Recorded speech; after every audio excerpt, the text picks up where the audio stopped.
Assalamualaikum warahmatullahi wabarakatuh. Bismillah walhamdulillah wassalatu wassalamu ala rasulillah, amma ba'd. Dalam hidup ini kita memiliki musuh, yang musuh itu sangat nyata permusuhannya. Sebaik apapun dia, kita harus identifikasi bahwa dia adalah musuh.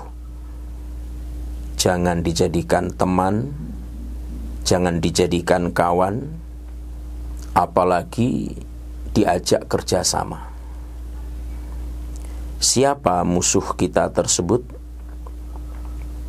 Musuh kita yang sangat nyata tersebut tak lain dan tak bukan adalah syaitan. Jadi syaitan inilah yang menjadi musuh nyata bagi kita. Lalu syaitan ini siapa? Setan adalah sifat. Jadi setan itu sifat untuk menyebut setiap makhluk yang jahat, membangkang, tidak taat. Jadi sifat ini bisa dimiliki oleh siapa saja.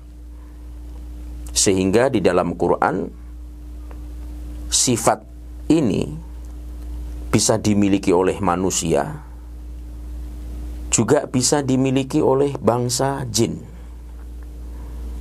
Maka ketika ada manusia dan ada jin yang mereka jahat, menghalangi orang taat, mendorong orang untuk melanggar larangan agama, maka harus kita identifikasi dia adalah setan.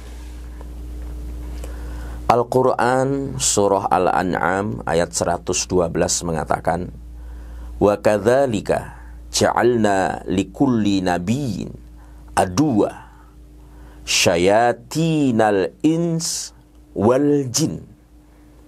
Dan demikianlah kami jadikan bagi tiap-tiap nabi itu musuh, yaitu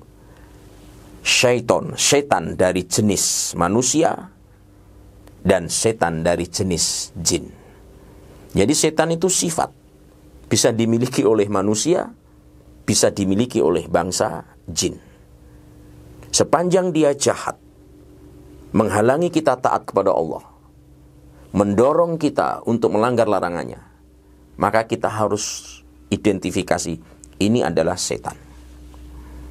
Secara khusus di dalam Quran suratul Baqarah ayat 168,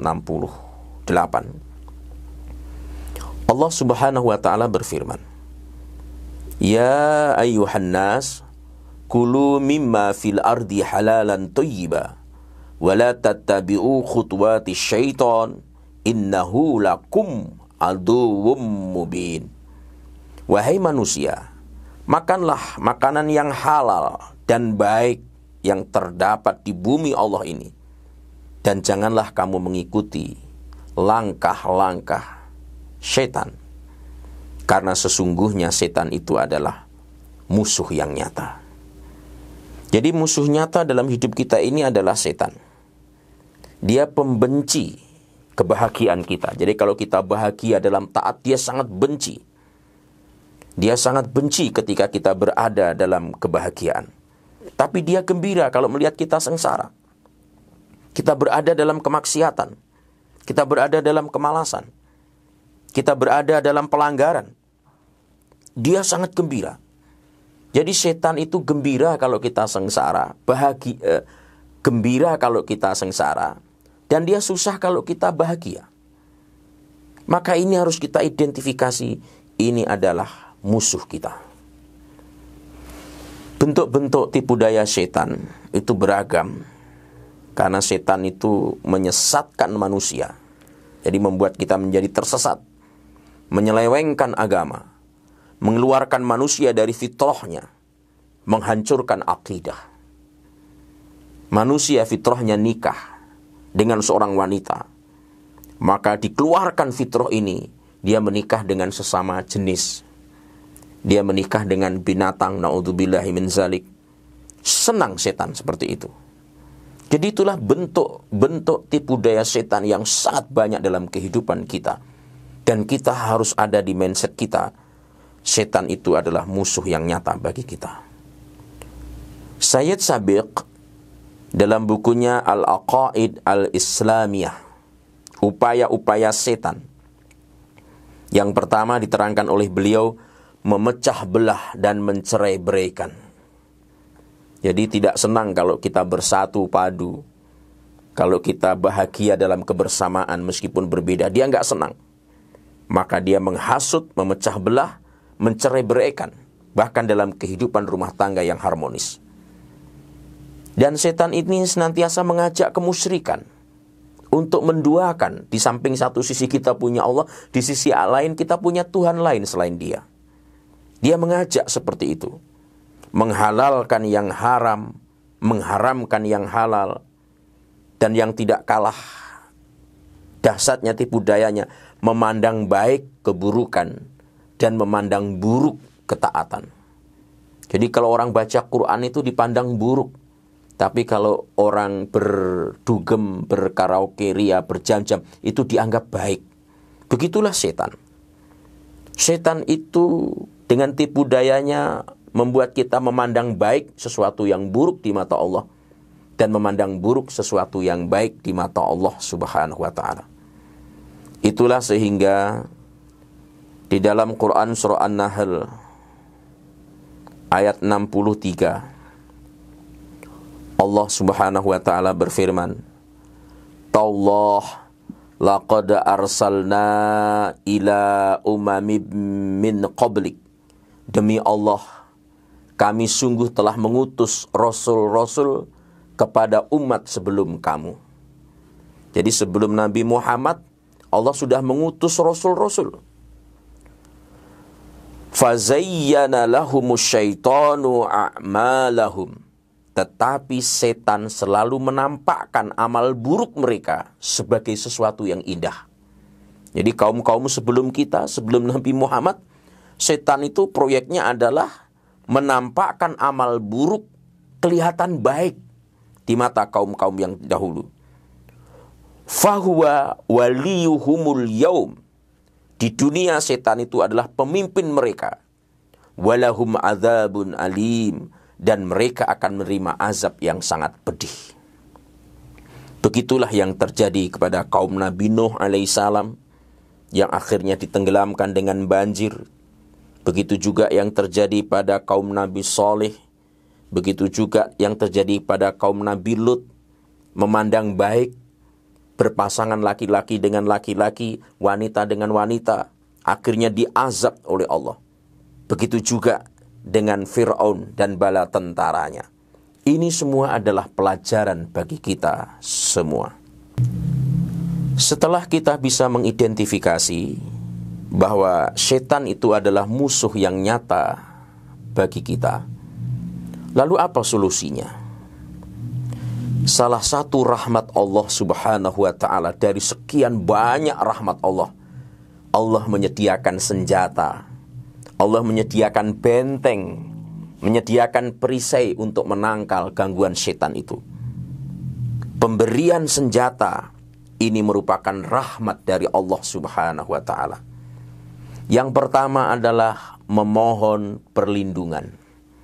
Jadi kita ini manusia memang lemah, sehingga mohon perlindungan. Dan tidak ada perlindungan yang terbaik jika kita berlindung kepada Allah Subhanahu wa ta'ala.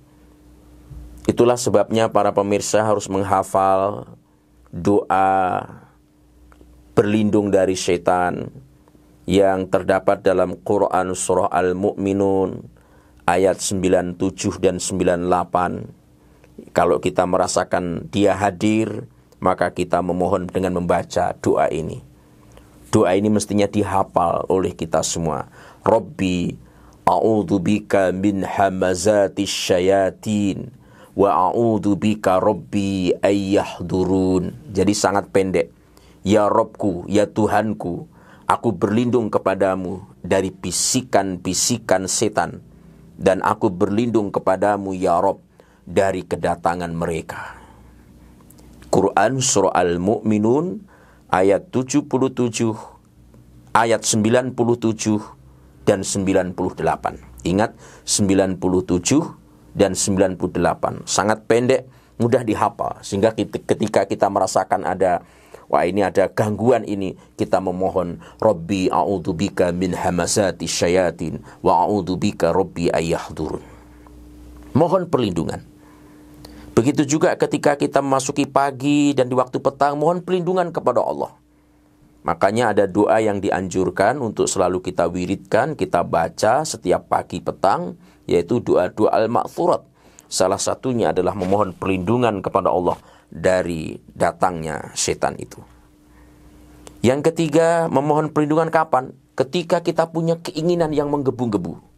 Karena kadang-kadang keinginan kita itu didorong oleh bisikan setan. Bagaimana cara memohon perlindungannya? Tadi doanya, Rabbi a'udzubika min hamazati syayatin wa a'udzubika Rabbi ayyahdurun.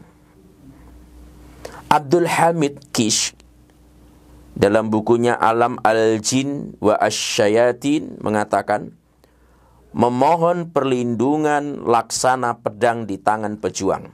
Jika tangannya kuat, niscaya dia mampu menewaskan musuh. Kekuatannya tersebut tak lain dan tak bukan adalah iman dan takwa. Jadi ada saat-saat di mana kita harus menggunakan doa ini sebagai permohonan perlindungan kepada Allah Subhanahu wa taala. Begitu juga ketika kita masuk toilet dengan doa Allahumma inni a'udzubika minal khubuthi wal khaba'ith, itu juga permohonan perlindungan. Mau mendekati istri, hubungan badan suami istri, bismillah, Allahumma jannibna syaiton wa jannibna syaiton, itu juga wujud permohonan perlindungan kepada Allah Subhanahu wa taala. Ketika kita berjalan di suatu tempat, istirahat di bawah pohon sejenak sebelum melanjutkan perjalanan, membaca a'udzu bikalimatillahi tammati min syarri ma khalaq, itu juga permohonan perlindungan. Ketika mendengar anjing menggonggong, keledai meringkik, itu kita baca doa perlindungan tadi. Jadi inilah yang pertama. Ketika kita menghadapi setan, memohon perlindungan kepada Allah Subhanahu wa taala. Yang kedua, berzikir mengingat Allah Subhanahu wa taala, itu adalah penangkal setan. Rasulullah sallallahu alaihi wasallam bersabda, wa amurukum an tadhkurullah. Aku menyuruh kalian berzikir kepada Allah. Fa inna mathala dzalika kamathali rajul kharajal adu fi atharihi sira'a. Karena ketika kita berzikir mengingat Allah seperti itu laksana seorang laki-laki yang musuhnya keluar membuntutinya dengan langkah cepat. Jadi dengan langkah cepat membuntutinya musuh itu. Hatta idza ata ala hisnin hasinin fahroza nafsahu minhum. Sehingga ketika memasuki benteng yang sangat kuat, dia mampu menjaga dirinya dari serangan musuh itu. Jadi dengan berzikir mengingat Allah, ternyata kita masuk dalam sebuah benteng yang sangat kuat. Oleh karena itu, ini harus kita amalkan. Lalu hadisnya disambung, kadzalikal abdu la yuhrizu nafsahu min syaitani illa bidzikrillah. Demikianlah pula dengan seorang hamba, dia tidak dapat melindungi dirinya dari syaitan kecuali ia berzikir mengingat Allah Subhanahu wa ta'ala. Setelah memohon perlindungan, berzikir mengingat Allah, yang terakhir adalah jangan lepas dari jamaah, karena serigala hanya memakan domba yang terpisah dari jamaahnya. Ini perlunya kita berkomunitas, perlunya kita berjamaah, perlunya kita menjaga kebersamaan, karena dengan demikian kita akan terjaga dari musuh kita yang nyata, yaitu setan. Baik setan itu dari jenis bangsa jin, apalagi setan dari bangsa manusia, tipu dayanya juga tidak kalah dahsyatnya. Semoga ini menjadi pelajaran bagi kita semuanya. Mohon maaf. Wallahu waliyul muttaqin. Assalamualaikum warahmatullahi wabarakatuh.